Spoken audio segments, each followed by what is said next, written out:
Hello, good people. Thanks for joining me again. And if you're new to my channel, my name is Ann, and on my channel, I review foreign shows. You know what I usually say, right? We travel around the world sitting on our couches. How fun is that? You never know which country we're gonna end up next. Hi guys, thanks for joining me again. If you're new to my channel, welcome. My name is Ann, and on my channel I review foreign international content. Today I'm back to review our blues, and it's episode 7 and 8. And I'm doing that every week, so if you're watching, please join us. Join me this coming weekend as we review episode 9 and 10.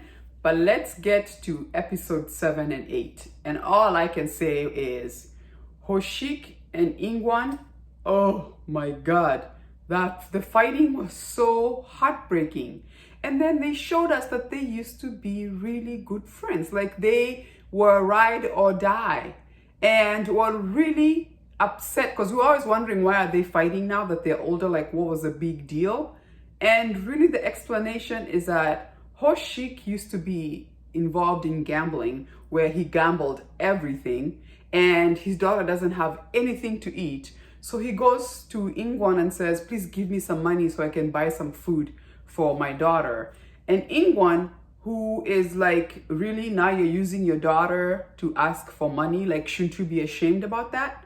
Apparently that's what Hoshik took as the most disrespectful thing ever. I don't know about you, but you can tell me, but I was just like, it was almost like maybe Ingwan was trying to give him a wake-up call. Like, now you've come down to you're using your daughter to ask for money because you have become a gambling addict and are destroying your family. I mean, even his wife, I believe, left.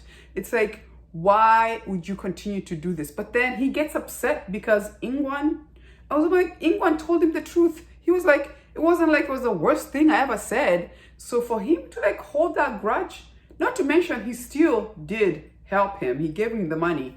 But then Hoshik is prideful because he threw the money away. And then he goes and asks Yoon Hyo for the money instead.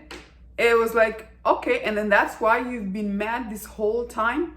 I don't know, but you guys can tell me, but I did not think it was such a bad thing to say to him. Come on, like, wake up call. Now you're using your daughter to beg for money. I think, my brother, you have gone beyond, right? Now, we know Ingwan is not the most easiest guy. I mean, he was a thug.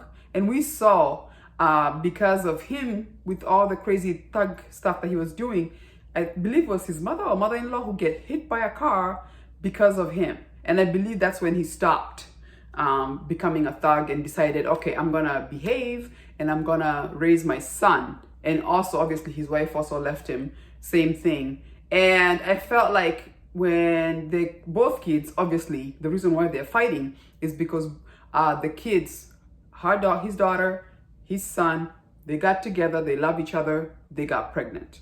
They want the girl to have an abortion, but these kids have refused to have an abortion. The son is dropping out of school, and then the girl wants to finish school being pregnant. And it's like, I get where the fathers are coming from. Like, do you realize the choice you have decided when you keep this child?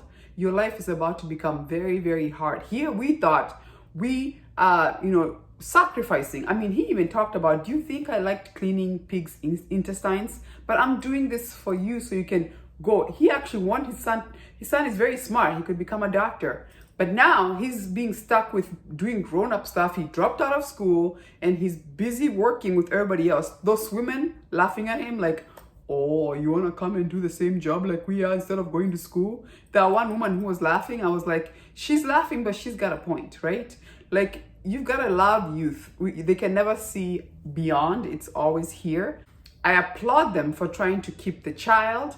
However, they've chosen a very tough road, and I believe every child should be, should be saved if you can. So obviously the fathers are still stuck in, they need an abortion. There's no way this should happen because they're ruining their lives. And it's just hard to watch. It was hard to watch. I got what was so hard with the fathers, and I also get what the teenagers are trying to do, but it just goes to show. I love this show. It's so real. Like, people have these same dilemmas every day, and what do you do? What do you do that is best? And at the end there, when Ingwan and his son are talking, because remember when Ingwan went to get Hoshik's daughter and said, let me take you to the hospital. Let's take care of this. Enough is enough, right? Let's stop doing this, okay? And the son walks in on that, and he is embarrassed and pretty much beats up the dad.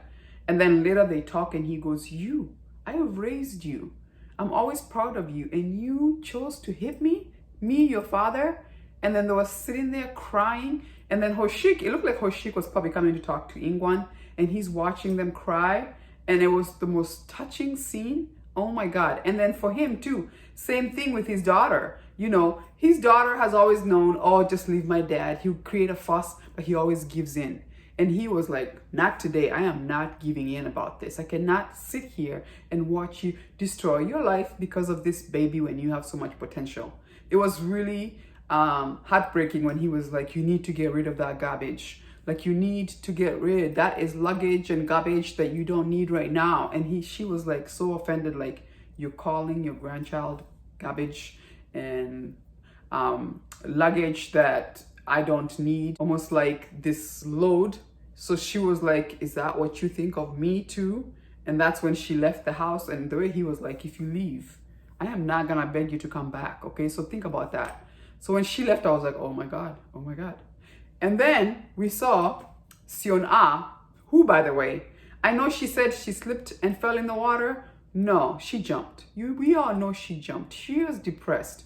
The fact that she's lost her son and her son is everything, she jumped, okay? She said she slipped because she knows at this point they're looking into her case. If they put on the report that she jumped and tried to commit suicide, there is no way the social worker or the government is gonna allow her to have custody anymore.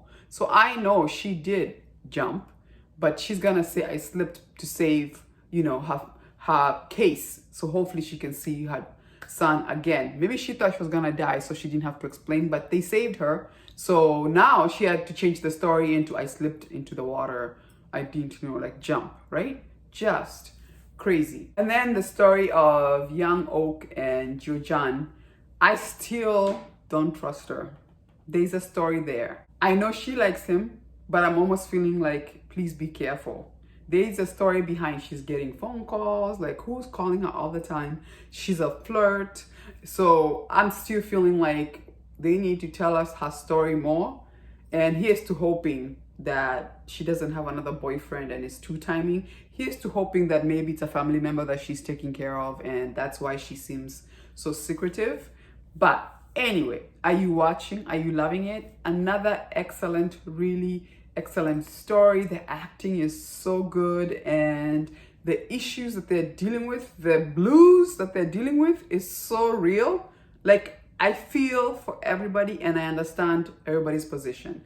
Hoshik and Ingwan and their kids, whew, I hope they'll figure out a happy medium. At the end of the day, I think they're gonna have to decide, look, let's just help them raise this child, and maybe they could still attend university, right? Because the baby has come, what are you gonna do?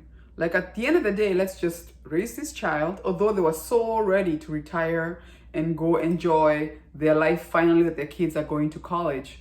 But grandbaby is coming, and that is heartbreaking, right? Anyway, let me know if you're watching and what you think. Are you enjoying it? Let me know down in the comments. As usual, thanks for watching. And if you do like my video, give me a like, subscribe. It does help to support my channel. And I'll see you next week when I review episode 9 and 10. Deuces.